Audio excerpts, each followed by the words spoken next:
are yours to keep. But it came to a point where they couldn't even do all of that. They just started killing everyone in groups. Men, children, women, elderly, and sometimes not even killing, just burying them alive. That was the Anfal. In 1991, at the end of the first Gulf War, America encouraged the people of Iraq to rise up and overthrow Saddam. In response, Saddam sent out his helicopter gunships to annihilate the Kurds, who had answered the call and taken America at its word. This time, 1.5 million refugees streamed into the mountains, where over 500 a day proceeded to die from starvation and exposure during harsh winter storms. A large number of people died, a large number of people got ill, people went and stepped on mines and mines exploded on them. It is extremely painful, it is extremely stressful. And as I said, you forget about yourself, you are trying your best to do something for your children, and yet you cannot do anything. It is really frustrating. You feel impotent, you cannot do anything. I think quite a tragedy, that's why. Secretary of State James Baker flew into the mountains of Kurdistan and saw with his own eyes the Kurds' desperate condition. At the behest of then Prime Minister John Major, Britain, the United States, and France responded by creating a safe haven for the Kurds, with a no-fly zone north of the 36th parallel, and a brand new era for the Kurdish people began. People, for the first time in Iraq, had access to satellite dish. People could watch CNN, Euronews, BBC, every channel. People could go to any shop and to photocopy a letter, which was not allowed before without knowledge of the security. People could use mobile phone. For these past 14 years, America and Britain have proven to the Kurds that they are at last the friends they always hoped they would be. And the Kurds have proven that they are indeed a committed force for freedom and democracy in a part of the world that desperately needs it.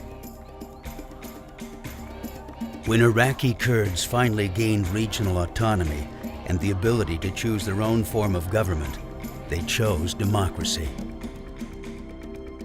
For the first time in history, the Kurds set up their own civil democratic structures and further developed their judiciary, police, and security forces.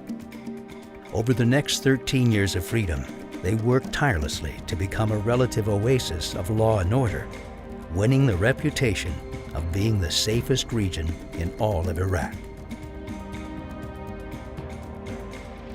So strong has Kurdish security become, fewer than 200 coalition troops are currently stationed throughout the entire Kurdistan Autonomous Region.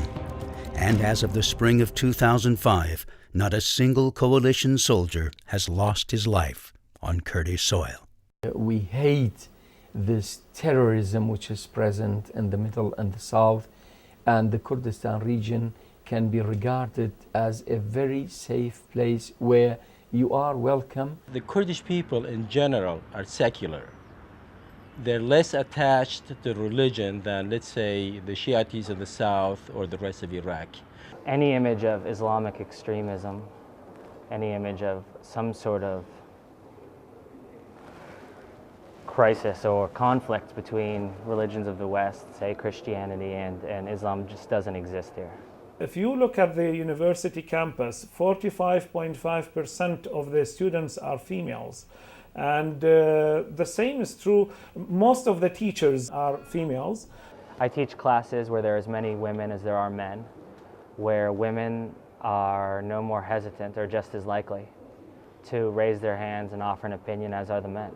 I could not live for an extended period of time in a place where women weren't part of society, part of daily life, and weren't given at least good opportunity, an opportunity that was improving.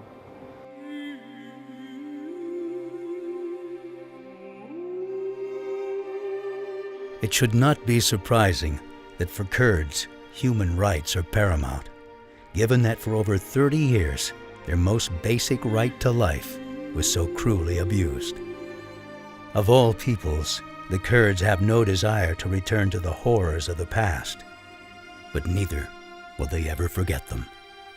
Their memories are embedded deep in the lines on the faces of the elders, along with an unshakable gratitude to their friends in the outside world, to those who have at last made it possible for this generation of Kurds to emerge from the shadows of history and create a place where the wounds of war are being healed, and newly elected leaders are working together to build a democratic, pluralistic, and prosperous country.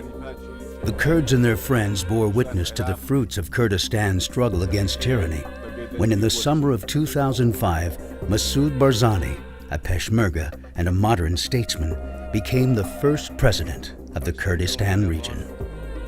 In his inauguration speech, President Barzani said, "This is a golden opportunity to benefit from the mistakes and the futile attempts of former regimes and bring about a brighter future in this country on the basis of fraternity and equality."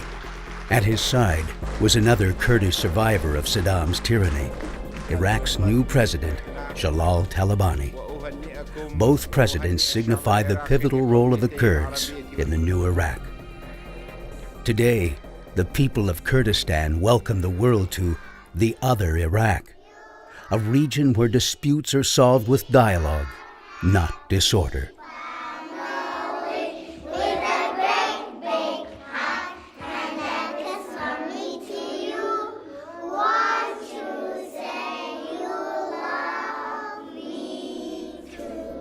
Where children are being educated, not indoctrinated. Where thriving businesses support hopeful families, ready to realize the dream and lead the way toward a free, federal, democratic Iraq.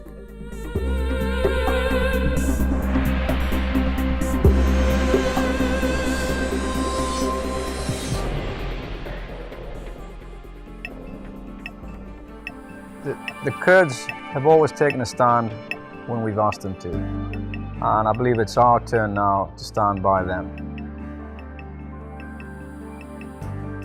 The Kurds truly are our friends and allies because they want to be a democracy, they want to be a federal entity, and they realize that if they are to succeed in that regard, they need the partnership of countries like America, like the European democracies. They need to be partnered with those countries so that they can succeed in those dreams that they have, which are the same dreams that we have.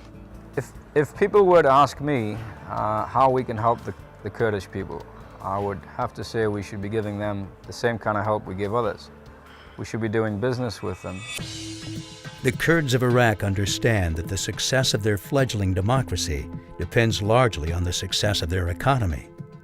That's why they are throwing open their doors to international investors and introducing the world to their vast natural resources, including their extensive